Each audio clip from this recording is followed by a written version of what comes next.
we're going to do. Did we have any more questions? Are we good to go? Are we ready to build an aquarium? Yeah, let's go build an aquarium. So everybody in the audience today should have a kit.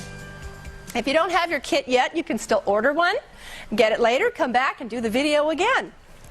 So what we're going to do is talk a little bit about what an aquarium is and why would we want to have an aquarium? Why do we need them?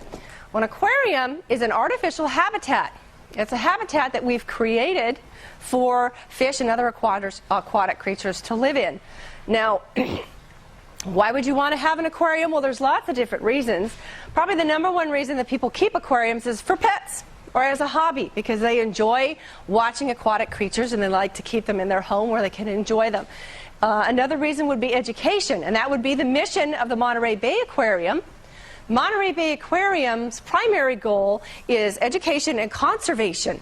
So one of the things that they do here is bring people up close and personal to see all kinds of aquatic creatures that they wouldn't get to see otherwise because they're out there in the ocean, and most people don't dive or swim where the aquatic creatures are, so you get to see them up close, learn about them, and then get to appreciate them, because when we learn about the creatures, we come to care about them.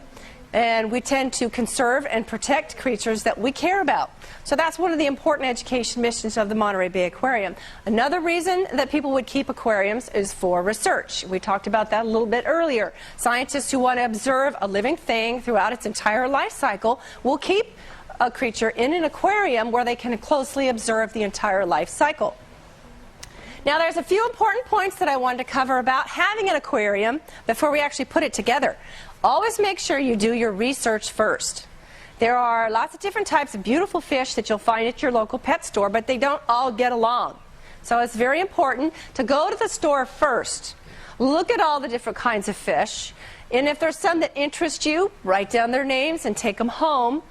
And then do a little bit of reading about them. Find out which ones can get along. Because if you get fish that are incompatible species, they can either eat each other or they may actually jump out of the aquarium, and that's not a good thing. So always make sure you check out what you're going to bring home first so that they're compatible. Let's go ahead and get started on putting the aquarium together.